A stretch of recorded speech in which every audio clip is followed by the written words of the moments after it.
अस्सलाम वालेकुम, good evening everyone, welcome to my channel love special flowers. तो कैसे हैं आप सब? होप आप सभी अच्छे और साथ में स्वस्थ होंगे। मैं भी बढ़िया। तो बिना बात बढ़ाए सीधा कहानी से शुरू करेंगे। कहानी संवेदना, पाठ 58। अब मुहूर्त हो चुके थे, दुल्हन को लाने के लिए भी कह दिए जाते। तो डॉक्टर स्वरा की चाची जी वो जाके इतना कहते कि मुहूर्त का समय हो गई है और तुम चलो, ईरा के पास मैं रुकती हूँ। जैसे ये कहती है, डॉक्टर स्वरा बस अपनी बहन की ओर बार बार देख रही थी और बाद में वो उस कमरे से निकलती है। तभी हीरा जो है अपनी चाची की ओर देख के बोलती है कि मैं ठीक हूँ, आप दीदू के साथ जा सकते हैं। पक्का तुम ठीक हो? मैं रुक जाती हूँ तुम्हारे साथ। नहीं, आप जा सकते हैं, मुझे अकेली रहनी है। हीरा की इस बात को समझकर चाची जी निकल चुके थे कमरे से और डॉक्टर स्वरा को वहाँ से अब मंडप की ओर ले जाए जा रहे थे। भाई वो भी क्या समा थी। ऐसे लग रहे थे कि डॉक्टर स्वरा के कदमों में ऐसे फूलों की पेटल्स बिछाए गए हैं और उन्हीं पर वो धीरे धीरे कदम बढ़ाकर आगे चल रही थी। इस घर से बाहर से होते हुए मंडप तक का वो रास्ता बनाए गए थे फूलों के पेटल्स। बहुत शानदार मोमेंट थे। डॉक्टर स्वरा बीच खड़ी थी, उनके सामने दो लोग और पीछे दो लोग एक दुपट्टे को पकड़े हुए थे। बड़े खूबसूरत लग रहे थे। डॉक्टर स्वरा के पास दृष्टि थी, हर थोड़ी देर में पूछ रही थी, एक्साइटेड हो आप? तुम चुप रहो। अरे आपकी शादी है, बस कुछ पल और, इसके बाद हर एक चीज़ शुरू हो जाएगी। मतलब अब आपके साथ साथ जीजू भी जुड़ जाएंगे। मुझे तो बहुत एक्साइटमेंट हो रही है। डॉक्टर स्वरा कोई जवाब नहीं देती है।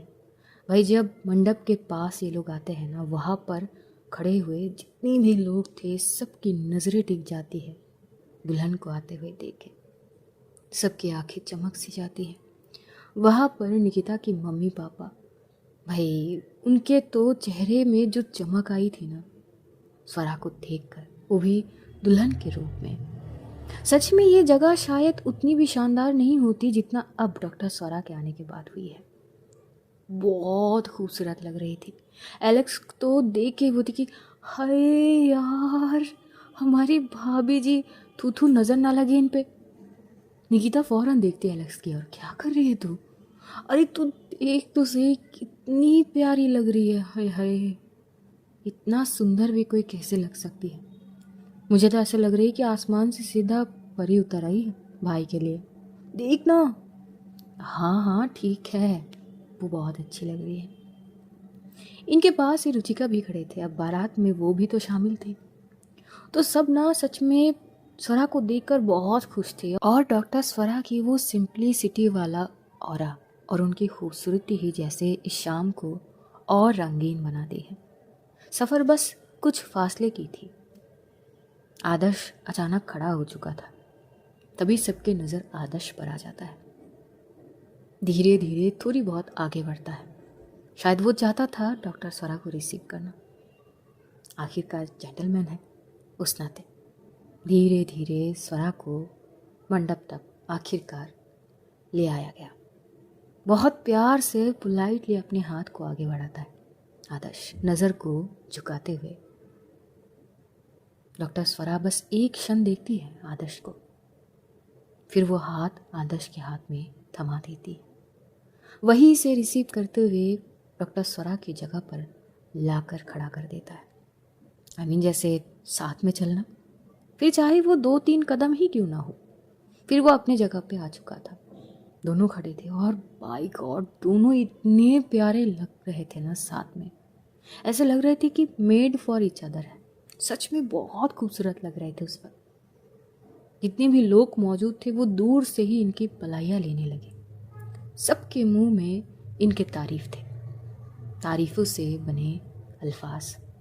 ये दोनों कितने प्यारे लग रहे हैं, कितनी खूबसूरत लग रहे हैं साथ में। ऐसे लग रहा है कि ये बस एक दूसरे के लिए ही बने हैं। ऐसे ऐसे बातें, सब इसी में व्यस्त थे। लेकिन निकिता की नज़रें यहाँ वहाँ जैसे किसी को बेसब्री से ढूंढ रही है। ये चीज़ रुचिका बहुत अच्छे से नोट कर ली थी और एलेक्स तो बस आदर्श और डॉक्टर स्वरा को निहार रही थी। पिक्चर पे पिक्चर क्लिक करी जा रही थी, रुक नहीं रही थी वो। रुचिका फौरन बोलती है, क्या हुआ? सब है यहाँ पे, बट ईरा नहीं है। ऐसे कैसे? उसे तो साथ में आनी चाहिए थी। दृष्टि आई है पर वो नहीं आई है, तो तुझे भी समझ जानी चाहिए। इतनी भीड़ में वो आएगी भी नहीं। पर ऐसे कैसे? उसकी बहन की शादी है। आई मीन, तो क्या हुआ? उसकी चीज़ों को सब जानते हैं, तो इतनी भी फिक्र मत कर। हो सकता है कि बाद में आ जाए। कहीं ना कहीं मन में कुछ खटास सी हो रही थी उसे, अच्छी नहीं लग रही थी हीरा के बिना। फिर भी इधर उधर देखने की कोशिश, झांकने की कोशिश की, कहीं से तो थोड़ी सी दिख जाए हीरा, पर नहीं थी हीरा वहाँ पर पंडित जी जो है वो मंत्र उच्चारण करना शुरू कर चुके थे। शादी के रिचुअल के अनुसार धीरे धीरे अग्निकुंड में आग जलाए जाते हैं। चंदन, फिर चावल और भी बहुत सारी चीज़ें, धीरे धीरे वो सारी चीज़ें, और सब जैसे आंखें फाड़ के इन दोनों को देख रहे थे। और दोनों चमक भी बहुत खूबसूरत तरीके से रहे थे एक साथ। पता नहीं आदर्श को ऐसा लग रहा था कि डॉक्टर स्वरा ठीक नहीं है। जिस तरह से वो एकदम स्टिफ होकर बैठी है ना, उसको थोड़ा तो खटकता है चीज़ें। वो थोड़ा सा झुककर पूछता है, क्या आप ठीक है? डॉक्टर स्वरा उसकी तरफ बिना देखे ही बोल देती है, जी हम ठीक है। इसके बाद आदर्श चुप हो जाता है, दोबारा पूछता नहीं है। पर समझ तो आ ही रहा था कि कुछ तो हुआ है। वैसे ही चीज़ें आगे बढ़ रहे थे। तभी पंडित जी बोलते हैं कि दोनों खड़े हो जाए और वरमाला पहनाए जाए। होता भी ऐसे है, दोनों खड़े हो जाते हैं। दोनों की तरफ से अलग अलग वरमाला लाए जाते हैं। तो सबसे पहले आदर्श जो है वो देखता है डॉक्टर स्वरा की तरफ। यहाँ पे कुछ फ्रेंड आए हुए थे डॉक्टर आदर्श का, जो ऐसे चेयरअप कर रहा था, एक झटके में पहना देना, हो जाएगा ना तुझसे, तरह तरीके की मस्तियाँ। हाँ, अगर कोई और होती तो शायद चीज़ें वैसी होते, पर ये दोनों थोड़े डिफरेंट थे। यहाँ पर डॉक्टर स्वरा थोड़ी हैरान होती है। वो इसलिए क्योंकि डॉक्टर आदर्श बहुत ही पोलाइटली पूछता है, पहना दूँ? भाई ऐसी सिचुएशन में कौन पूछता है? रस्म करना होता है, करो। पर वो बहुत प्यार से पूछता है। डॉक्टर स्वरा जवाब तो नहीं देती, बस अपना सर हमें में हिला देती है। उसके बाद वो बरमाला पहनाए जाते हैं। नेक्स्ट जब डॉक्टर स्वरा खुद वरमाला पहनाने जा रही थी, वो खुद भी पूछती है। अब की बार डॉक्टर आदर्श थोड़ा सा अपनी सर को झुका लेता है। तभी डॉक्टर आदर्श के कुछ फ्रेंड्स चिल्ला के बोल पड़ते, अरे यार, इतनी आसानी से हार मान गया? अभी से सर झुका लिया तूने? यार आगे क्या होगा? अब दोस्त है, ऐसे तो मस्तियाँ करेंगे।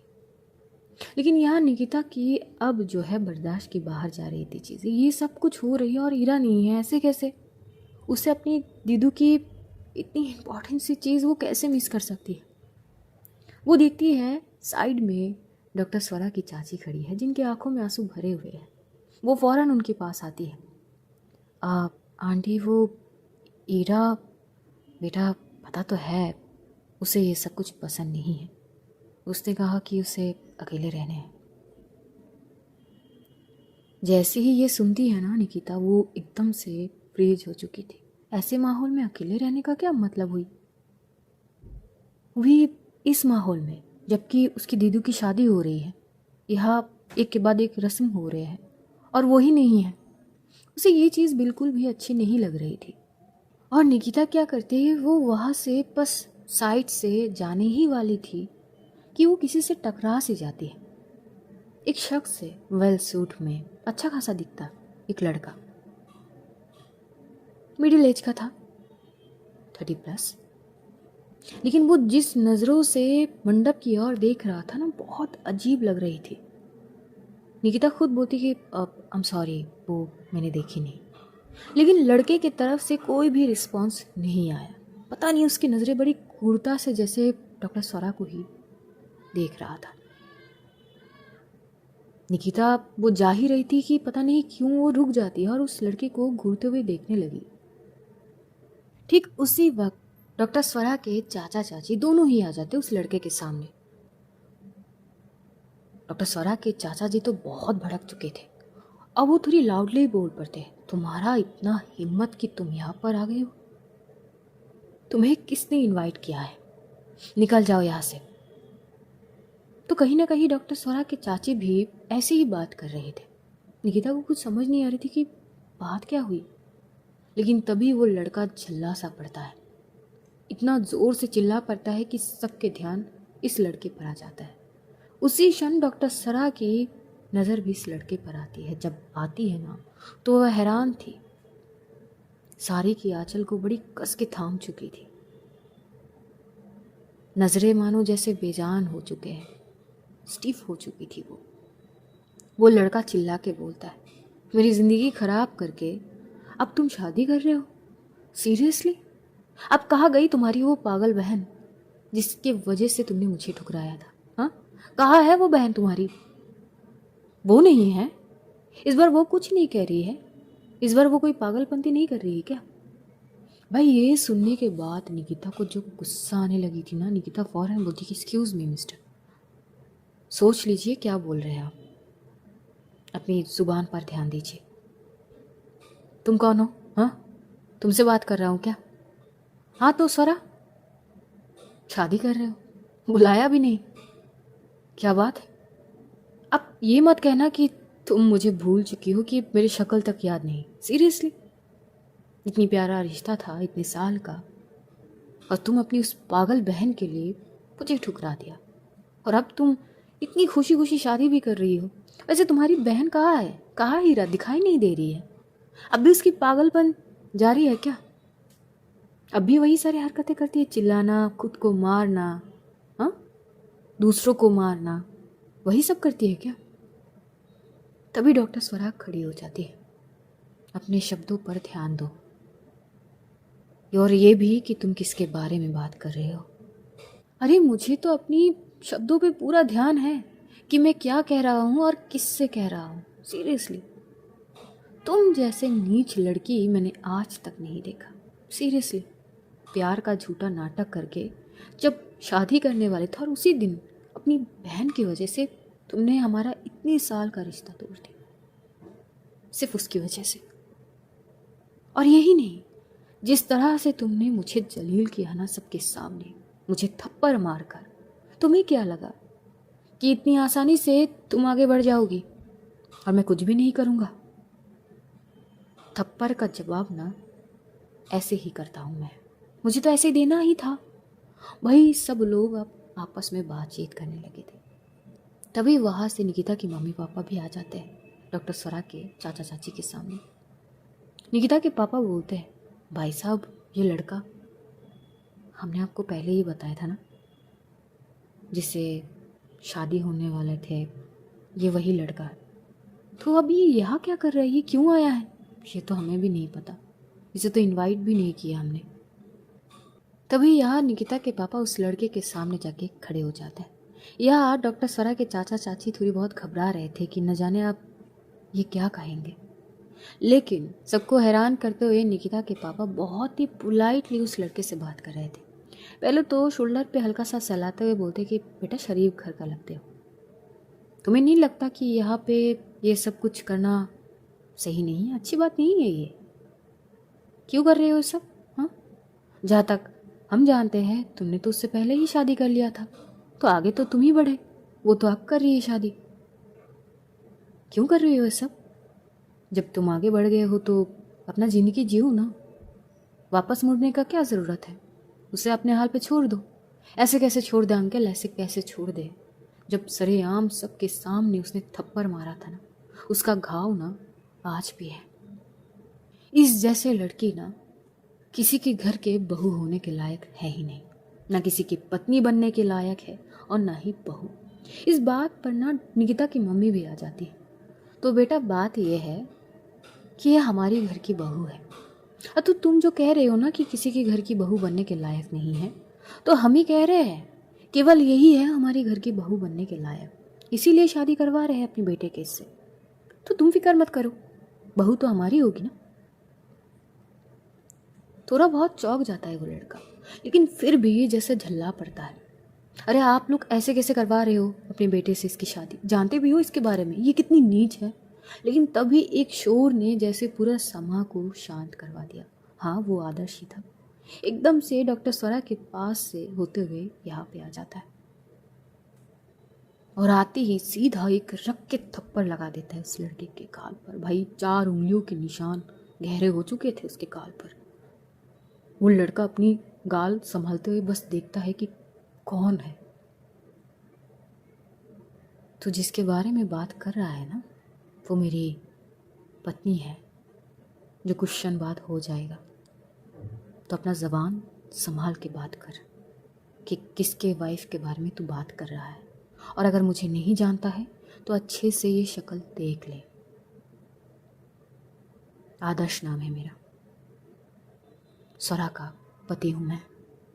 और आइंदा उसके खिलाफ कुछ भी कहने से पहले इस शक्ल को याद कर लेना। और इससे आगे मैं और हद पार करूं, बेहतर है तू अपना जान बचा ले और यहाँ से चला जा। वरना जलील क्या होता है वो मैं तुझे दिखा सकता हूँ। जैसा कि मेरे पापा ने कहा है, शरीफ घर का लगता है तू। अब आगे का तू सोच ले। भाई वो लड़का जैसे देखता है ना कि निकिता का पूरा परिवार एक तरफ हो चुके थे उस लड़के के खिलाफ, तो एकदम से शांत हो गया था। बस बड़ी क्रूरता से एक बार डॉक्टर स्वरा को फिर देख रहा था। तभी आदर्श उसकी पूरा चिन को पकड़ते हुए बड़ी कस के अपनी तरफ करता है। खबरदार, उस पर नजर रखने से पहले मुझे देख ले। जो भी था वो वक्त बीत गया, बात खत्म। तू आगे बढ़ गया, अपना सोच। इसकी फिक्र मत कर, इसके लिए मैं हूं। और मुझे बहुत अच्छे से पता है मेरी पत्नी का ध्यान कैसे रखना है। अब निकल जाए यहाँ से। इससे ज़्यादा हो तो मैं पुलिस बुला लूँगा, कहूँगा कि तूने यहाँ पे क्या अर्ज किया है। अब वो थोड़ा डर जाता है। वहीं पर जो आदर्श के कुछ फ्रेंड्स थे वो भी आ जाता है। अब सबको देख के वो सच में डर गया था और वहाँ से वो एकदम से चला जाता है। आदर्श फिर से शांत हो जाता है और वापस अपनी जगह पर आके चुप से बैठ जाता है।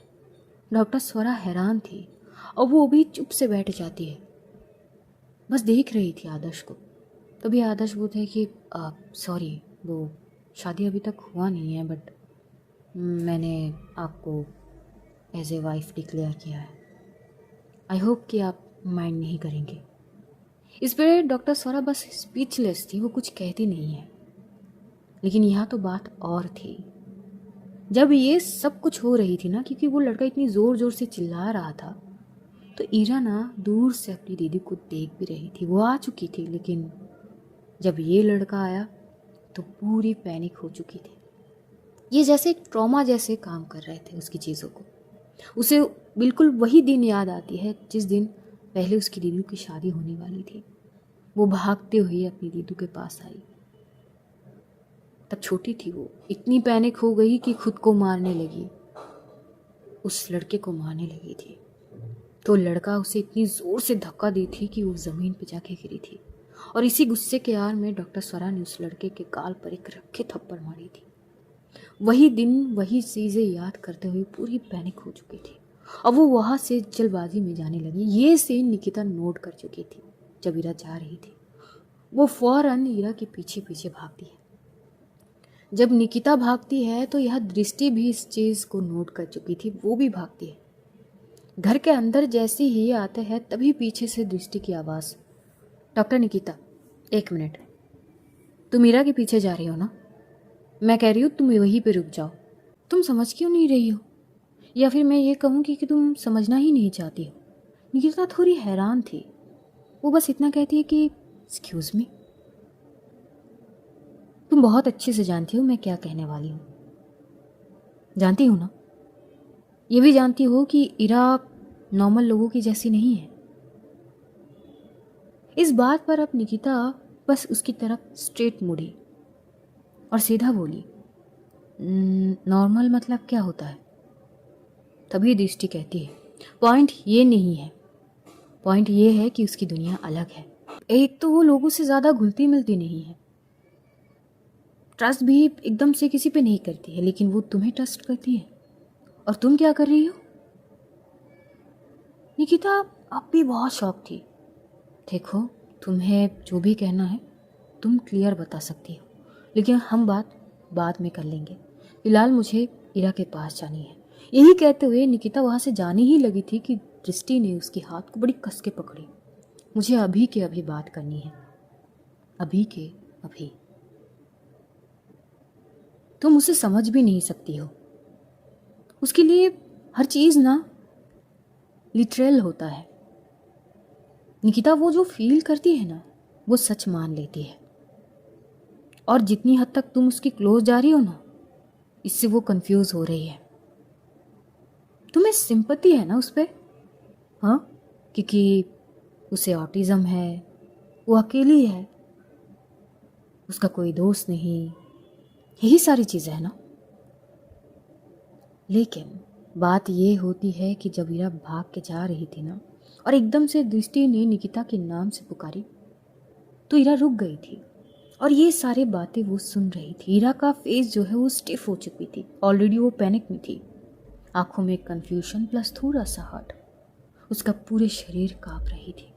दिमाग के ऑलरेडी सारे पैटर्न्स एक्टिव हो चुके थे। पुरानी चीज़ें, अभी जो हुआ है मंडप में वो, अब यहाँ निकिता की चीज़ें, वो भी दृष्टि की बातें, सब कुछ एक साथ जैसे पिंच कर रही है उसके दिमाग को। इधर निकिता सच में हैरान थी और वो बोल पड़ती, what do you mean by sympathy? तुम क्या बोल रही हो? तुम्हें समझ भी है ये सिंपैथी नहीं है? तभी दृष्टि बोली, अच्छा तो क्या है ये, बताओ। देखो, मुझे लगती है कि तुम्हें कुछ तो गलतफहमी हुई है मुझे लेकर। रही बात इरा और मेरी दोस्ती, तो इसमें कोई सिंपैथी नहीं है। हाँ, मैं इतना कह सकती हूँ, ये संवेदना है, और शायद उससे ज़्यादा। इरा बस इतना ही सुनी और वो बहुत पता नहीं अजीब से सिचुएशन में थी। अपनी सर पकड़ते हुए वहाँ से भागते हुए चली गई। जब वो भागते हुए गई ना, वो आहटें दृष्टि और निकिता दोनों ने ही सुनी। निकिता समझ गई थी कि इरा ने बातें सुनी है। पता नहीं उसकी दिल बड़ी जोरों से धड़क पड़ी थी। तभी निकिता दृष्टि के सामने आती है और वो बोलती है, मुझे सच में नहीं पता कि तुम मेरे बारे में क्या सोचती हो और क्या नहीं, और ना ही मुझे फ़र्क पड़ती है। अगर मुझे किसी से फ़र्क पड़ती है ना, तो वो केवल इरा से फ़र्क पड़ती है। उसकी हर एक चीज़ से फ़र्क पड़ती है।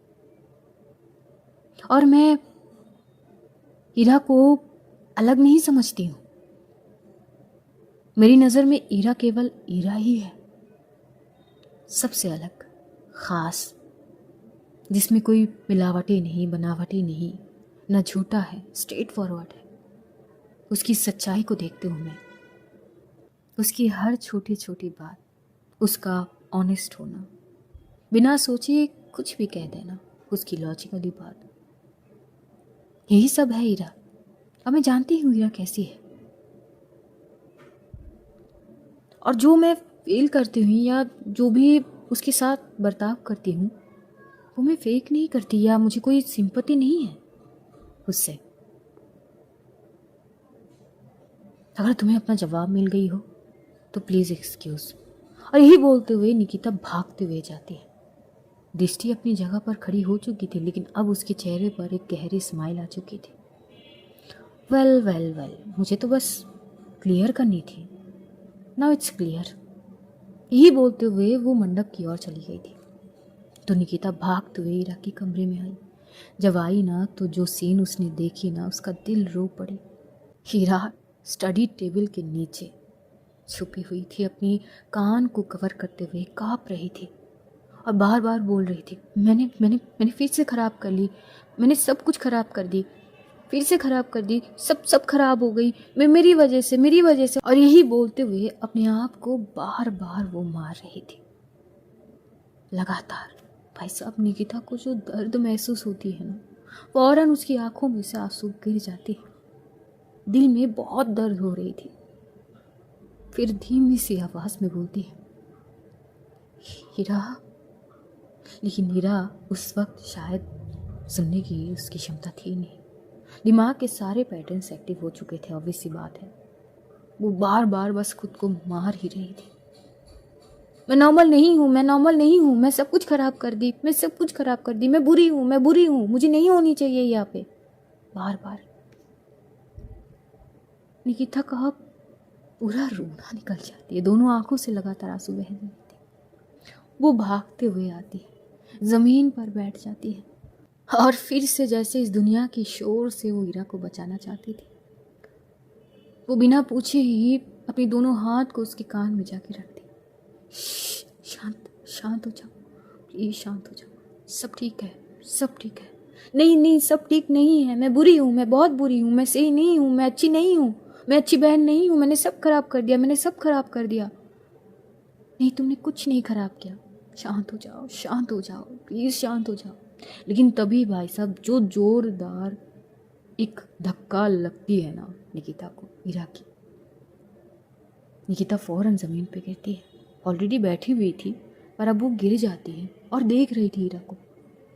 तुम बुरी हो, तुम मेरे पास मत आओ, तुम मुझे टच मत करो, तुम बहुत बुरी हो, तुमने मुझसे झूठ कहा, झूठ कहा तुमने मुझे। मैंने तुम्हें झूठ कहा? मैंने खुद कोई झूठ नहीं कहा। क्या हुआ हीरा? तुम मेरी दोस्त नहीं हो, तुम मुझसे दोस्ती नहीं करना चाहती थी, तुम्हें बुरी लगी ना कि मैं ऑटिस्टिक हूँ, मेरे पास कोई नहीं है, मैं अकेली हूँ, मैं वीक हूँ, इसीलिए तुमने दोस्ती की ना? नहीं नहीं नहीं नहीं नहीं, ऐसा ऐसा ऐसा बिल्कुल भी नहीं है, प्लीज़ मेरी बात सुनो, मुझे कुछ भी नहीं सुनना, तुम चली जाओ यहाँ से। तुम क्यों आई हो? मैंने नहीं बुलाई तुम्हें, मुझे कोई नहीं चाहिए, कोई नहीं चाहिए, मैं बहुत बुरी हूँ, मैं सब कुछ खराब कर दी। निकिता हार मानने वालों में से तो नहीं थी। उसे पता थी कि अब अगर वो हीरा के पास जाएगी तो हो सकते है कि हीरा उस पर वार करे। जब ऐसे ऑटिज़म में लोग पैनिक मोड में होते हैं ना, पैनिक जोन में होते हैं, तो करीब से भी करीब लोग उनके पास नहीं जा पाते। उस वक्त उनका दिमाग पूरी ओवरलोड हो जाता है। उनको शांत रहना चाहिए या उस शख्स की बात सुनना चाहिए या समझना चाहिए, ये सब कुछ समझ तब होते नहीं हैं। पूरा ब्लैंक हो जाते हैं माइंड। उस वक्त एक ऑटिज़म पर्सन को ये लगती है कि जो भी उनके करीब उस वक्त आते हैं तो अटैक के मोड में आते हैं और उस अटैक को बचने के लिए वो वार करते हैं। निकिता इस बात को बहुत अच्छी से जानती है और फिर भी वो पीछे नहीं हटती है। वो क्या करती है, हीरा के हाथ को पकड़ते और एकदम से अपनी ओर खींच लेती है, उसे टाइटली हग कर लेती है। भाई जो मार रही थी ना यहाँ पे हीरा, उसकी हाथ पे नाखून के निशान आ चुके थे जो उसने खरोची थी, लेकिन उसने एक उफ तक नहीं किया। उसके चेहरे पर एक लाइट स्माइल थी, बस आंखों को कस के बंद कर रखी थी और बार बार ये कह रही थी, Heera, Heera I love you, Heera I love you, Heera तुम मेरी बात सुन रही हो, मैं तुमसे प्यार करती हूँ। मैंने दोस्ती पूरी मन से की है, तरस खा के नहीं किया, ना ही कोई सिंपैथी है ये।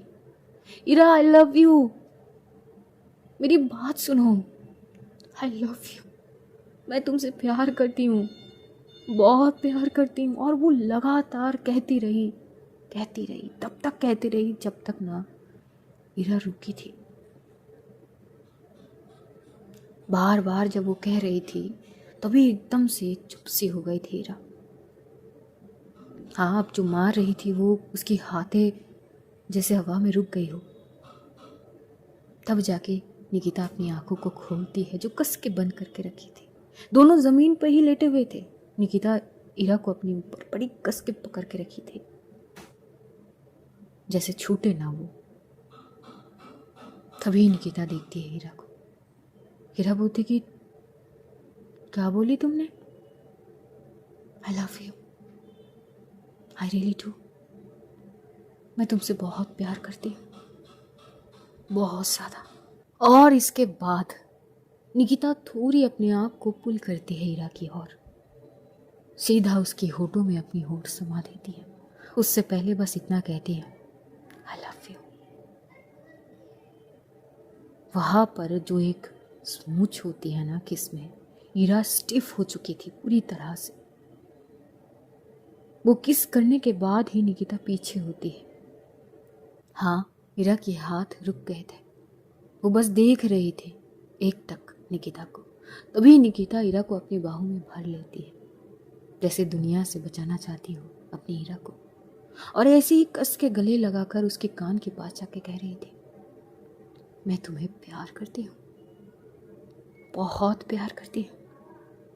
और ये प्यार वो वाला प्यार है जो एक गर्लफ्रेंड बॉयफ्रेंड में होती है, वो वाला प्यार। मैं तुमसे वो प्यार करती हूँ, बहुत ज़्यादा करती हूँ। प्लीज़ मेरे प्यार को तौहीन मत करो सिंपैथी कहकर। तुम मुझे प्यार ना भी करोगे ना तो भी कोई प्रॉब्लम नहीं है, हम ऐसे ही दोस्त रहेंगे ज़िंदगी भर। बस तुम मेरे पास रहना।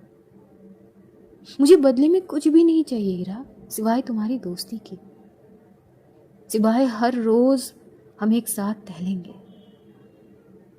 आइसक्रीम खाएंगे, हर रोज़ मैं तुम्हारे लिए सनफ्लावर लाऊंगी, और कुछ भी नहीं चाहिए, और कुछ भी नहीं। बस मुझे इतना दो, वही काफ़ी है। यही मेरी प्यार है। और कभी कभार तुम जो वो पीछे से स्माइल पास करती हो ना, जो मेरी ज़िंदगी का एक अहम हिस्सा बन चुकी है, वो स्माइल मुझे पास कर देना। इसके अलावा और मुझे कुछ भी नहीं चाहिए हीरा, और कुछ भी नहीं। प्लीज़ इसे सिंपैथी मत कहना, please, I really love you. और यही कहते हुए निकिता की आंखों से आंसू गिरती है। भाई तभी जो है हीरा फौरन पीछे हो जाती है, और पीछे होके वो स्ट्रेट खड़ी हो जाती है। तुम मुझसे प्यार करती हो? बहुत, बहुत ज़्यादा।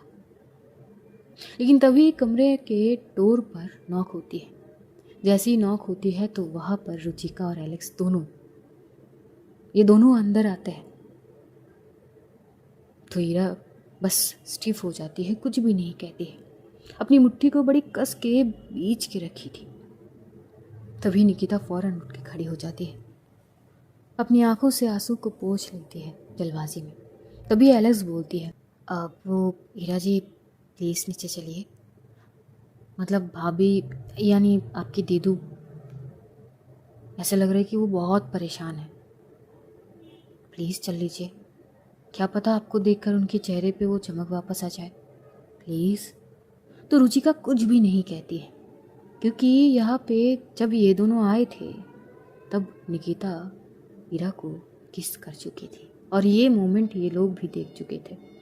बस हिम्मत नहीं हुई कि आगे जाके कुछ बोले, बस खड़े ही थे।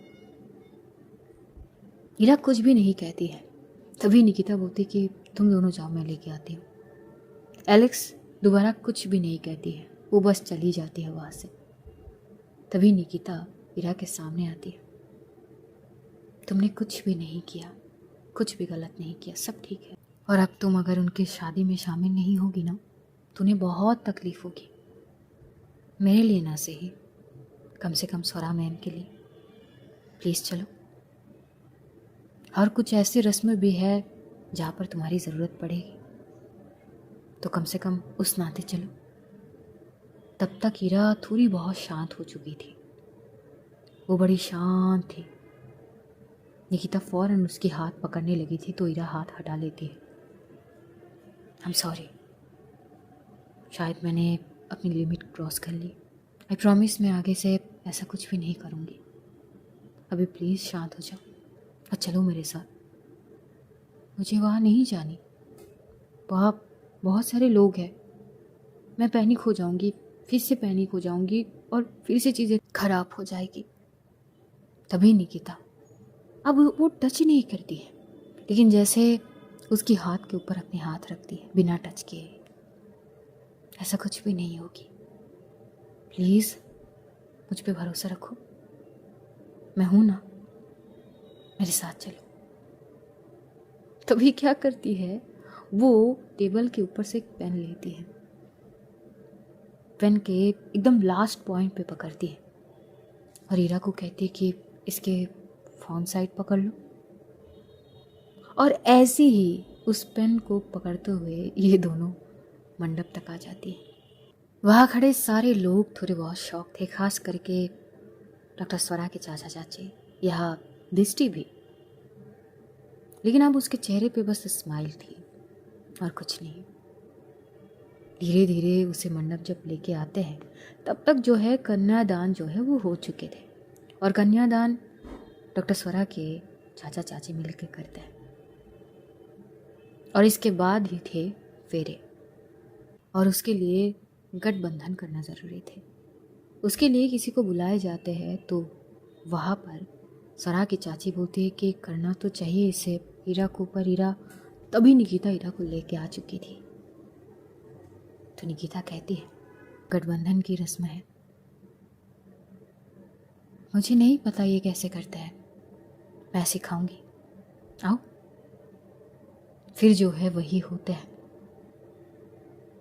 डॉक्टर स्वरा की साड़ी की आंचल से और जो आदर्श के वहाँ पर एक दुपट्टा जैसे कुछ थे, वो जो गठबंधन के कपड़े होते हैं उससे गाढ़ बांधे जाते हैं बहुत कस के। निकिता बहुत अच्छे से उसे समझा रही थी और हीरा सुन भी रही थी, वो कर भी रही थी, जिसे देख के डॉक्टर स्वरा की आंखों में से आंसू गिरते हैं। जैसे ही वो प्रॉपरली कर लेती है ना, तभी हीरा बोलती है कि नहीं छूटेगी ना, नहीं छूटेगी, ठीक है मैं बांध दी, अच्छी बात है, तो अब मैं चली जाऊँ? नहीं रुको। डॉक्टर स्वरा बस अपनी बहन की तरफ देखती है। तभी इन दोनों को खड़े होने के लिए कहा जाता है। अब फेरे के टाइम थे तो भाई यहाँ पे फेरे लेना शुरू हो चुके थे। चारों ओर से फूल फेंके जा रहे थे, वो भी क्या माहौल थे। तो हीरा थोड़ी पीछे आके खड़ी हो जाती है क्योंकि फूल जो है उसके फेस के ऊपर आके गिर रहे थे। निकिता बस उसे देख रही थी। हाँ, समझ गई थी कि हीरा थोड़ी शांत हो चुकी है अब, पर उसे एक डर और भी थी। उसने अपनी मन की बात बता दी है हीरा को, इसका क्या रिएक्शन होगी। जिस तरह से उसने छूने से मना किया है, घबराहट तो आ ही जाती है पर वो काम रहती है। फिलहाल शादी में फोकस करते हैं, यही सोचकर। तो एलेक्स अचानक आ जाती है निकिता के साइड पे। मतलब सब ठीक है ना? वैसे कुछ बातें सुन लिया है, सॉरी, बट हमारी कोई गलती नहीं है। वो तो तुझे ढूंढते ढूंढते वहाँ तक चले गए और फिर बातें सुन लिया, अनइंटेंशनली थी, but I am so proud of you, well done. Nikita बस उस पर देखती है, उसकी और कुछ भी नहीं कहती। अब फेरे के बाद जो है मंगलसूत्र, और जब मंगलसूत्र पहनाए जाएंगे तो वो लाए जाते हैं। निकिता की मम्मी जो है वो शगुन की थाली में वो लेके आते हैं, जिसमें सिंदूर की वो चीज़ें भी थे, सिंदूरदानी। जब आदर्श वो मंगलसूत्र अपने हाथ में लेता है तो वो डॉक्टर स्वरा की ओर देखता है एकदम से, और उसका भी परमिशन लेता है। मैं पहना सकता हूँ? पास में खड़ी हुई थी दृष्टि, जो बोल पड़ती, अरे जीजू इसमें क्या पूछना, आप ही की है, पहना दीजिए। तो सब जोर से हंस पड़ते, लेकिन डॉक्टर आदर्श पहना नहीं रहा था जब तक ना डॉक्टर स्वरा ने हामी भरी। जी, तो वो पहना देता है। हाय, वहाँ पर जो फूलों का बरसात किए जाते हैं ना, कितनी शानदार मोमेंट थी। और हीरा स्टिफ होके खड़ी होके बस ये सब कुछ देख रही थी। उसके चेहरे को देख के समझना मुश्किल थी कि अभी वो क्या सोच रही है या क्या फील कर रही है। दूसरी और बारी आती है सिंदूर लगाने की, तो वही होते हैं। इस बार भी डॉक्टर आदर्श सिंदूर लगाने से पूछता है पहले, तो अब की बार डॉक्टर स्वरा ने अपनी आंखों से इशारा कर देती है, तो सिंदूर भरते हैं उनके मांग में। और जब वो सिंदूर भरे जाते हैं ना, कुछ चंद सेकंड के लिए डॉक्टर स्वरा की आंखें बंद हो जाते हैं। न जाने इस सिंदूर का राज क्या है कि जैसे ही मांग में जाते हैं चेहरा निखर से जाते हैं। डॉक्टर स्वरा के साथ भी वही हुई। सिंदूर उनके मांग में आते ही उनका चेहरा खिल चुके थे, चमक चुके थे। अब जाके लग रहे थे कि ये संपूर्ण होगा। डॉक्टर आदर्श एक पल के लिए देखता है और चुप से आके अपनी जगह पर बैठ जाता है। तो वहाँ पे सारे खुशियों के मारे क्लैप करते हैं एक ही साथ। तालियों की गूंज वहाँ पे चारों ओर समा चुकी थी। इसके बाद जो है पंडित जी कहते हैं कि दोनों एक ही साथ हाथ थाम के 2 कदम आगे चले। होते भी यही है। फिर पंडित जी कहते कि ये शादी संपन्न हुआ। अब आप लोग एक एक कर बड़ों के आशीर्वाद ले लीजिए। वही होते हैं निकिता के मम्मी पापा, डॉक्टर स्वरा के चाचा चाची और जो मामा मामी आए हुए थे उनके, जितने भी बड़े लोग वहाँ पे थे सबके पैर छूते और सब जो भर भर के आशीर्वाद देते हैं ना। और ये लोग लग भी रहे थे बहुत खूबसूरत एक साथ, जैसे एक दूसरे के पूरक हो। तभी आगे बढ़ ही रहे थे कि डॉक्टर स्वरा की जो आंचल है उस पर थोड़ी सी खिंचाव महसूस होती है। तो वो साइड में देखती है। हीरा अपनी दीदू की आंचल को पकड़ी हुई थी। ये बहुत इमोशनल मोमेंट थी। डॉक्टर स्वरा को बरसों पहले एक सीन याद आ जाती है जब हीरा छोटी सी थी, डरी हुई सहमी हुई, अपनी दीदी की आंचल को ऐसे ही पकड़ी हुई कही, आप मुझे छोड़ने वाले हैं? आप मुझे छोड़ के चले जाएंगे? उन्हें अब की हीरा में तब की हीरा नजर आ रही थी। पता नहीं क्यों वो थोड़ी सी इमोशनल हो गई और हीरा के पास आई, उसके चेहरे को सहलाई। क्या हुआ? आई एम सॉरी, मैंने फिर से चीज़ें खराब कर दी। क्या मैं तुम्हें हक कर सकती हूँ? भाई जिस क्षण हीरा ने हामी भरी ना, उसी क्षण डॉक्टर स्वरा ने उसे गले से लगा लिया।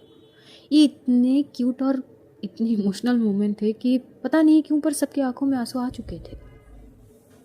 और शादी तो संपन्न हो ही चुके थे, आशीर्वाद भी ले लिए थे। अब बारी थे खाना खाने की। तो उसी सब कुछ बंदोबस्त तो पहले से हो रखे थे।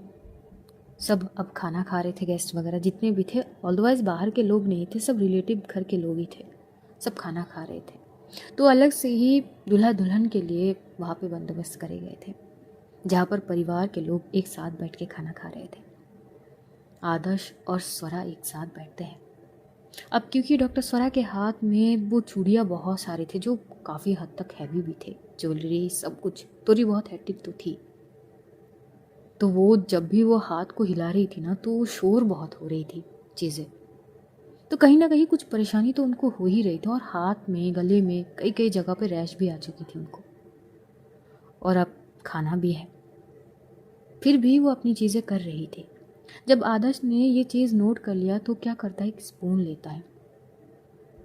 तभी वो बोलता है कि आई थिंक आपको हाथ में रैश आ रहे हैं, अगर आप कहे तो मैं स्पून से खिला देता हूँ। डॉक्टर स्वरा थोड़ी सी हैरान तो थी।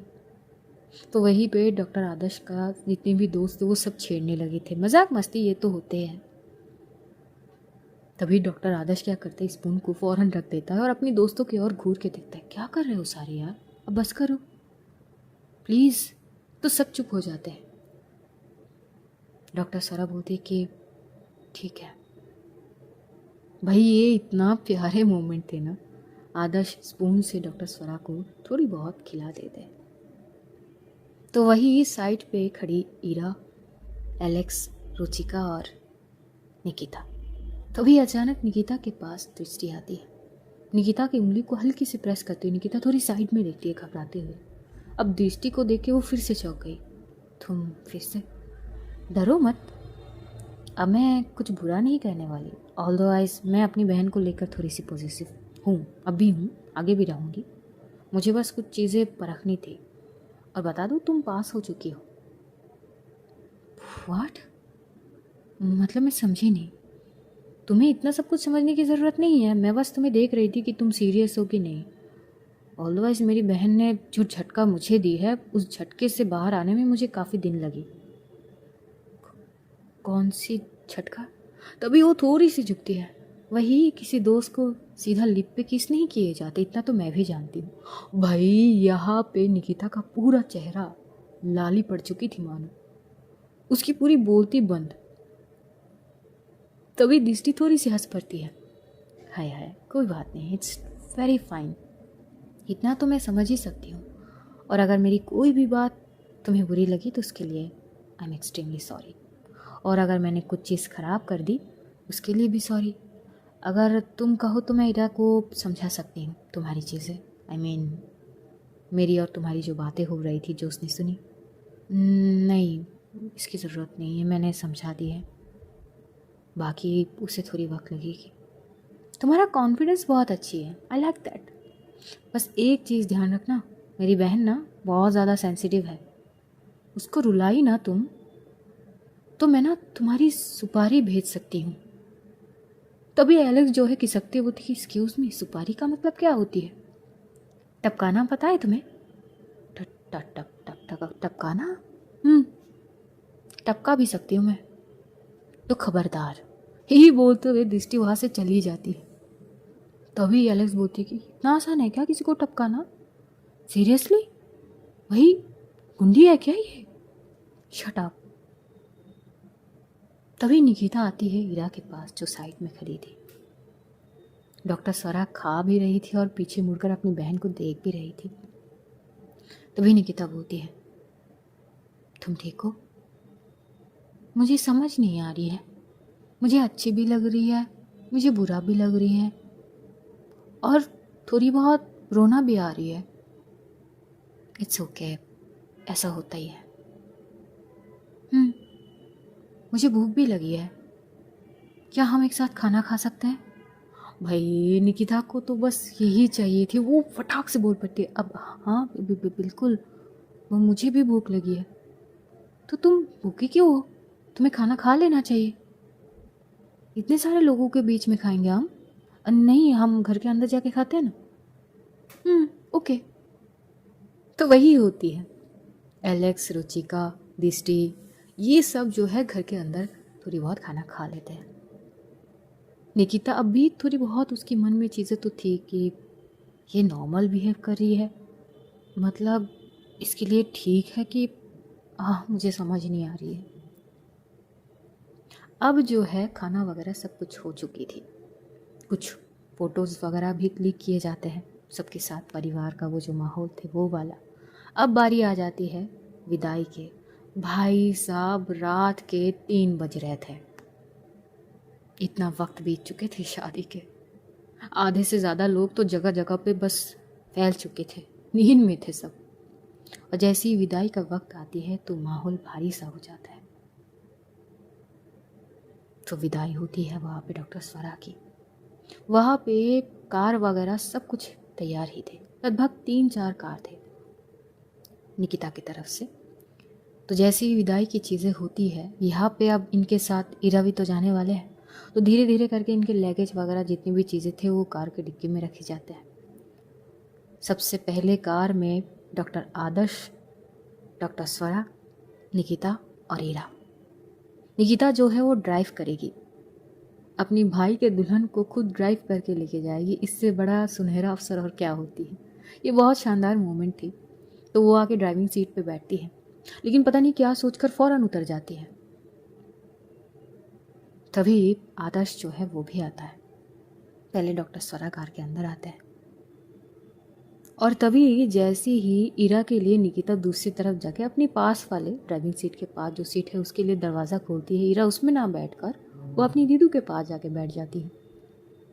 निकिता अपनी भाई की तरफ देखती है, उसकी भाई निकिता की तरफ। उसका भाई बोलते हैं कि कोई बात नहीं, मैं ड्राइव कर लेता हूँ। नहीं भाई, मैं कर लूँगी, आप पास में बैठ जाओ। होता भी ऐसे ही है।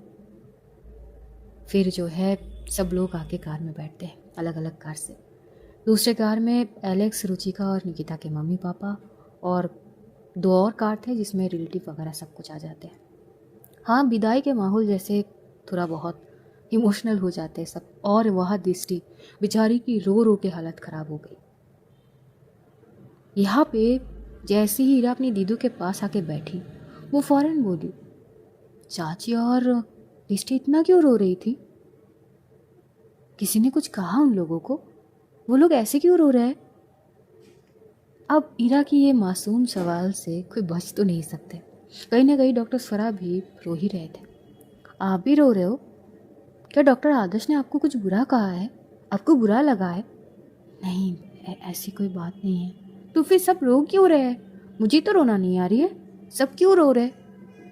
तभी आदर्श बोलते कि मेरी हिम्मत नहीं है कि मैं तुम्हारी बहन को रुलाऊं, मैं ये रिस्क नहीं ले सकता, मैं तुमसे डरता हूँ। आप मुझसे डरते हो, पर क्यों? ऐसे ही? अच्छा ऐसे ही, ठीक है, अब हम घर जाएंगे। आदर्श थोड़ा सा मुस्कुराता है, बोलता है कि हाँ, तुम्हारी कमरा बिल्कुल तैयार है तुम्हारे लिए। मेरे कमरा? हाँ, ये सरप्राइज़ है, जाकर ही पता चलेंगे। होती ऐसे है, सबसे पहले तो निकिता के मम्मी पापा के जो कार थे वो निकल जाते, क्योंकि ये लोग आगे पहुंचेंगे तभी तो वेलकम कर सकेंगे। फिर निकिता की कार निकलती है और उसके बाद एक एक कर सारे।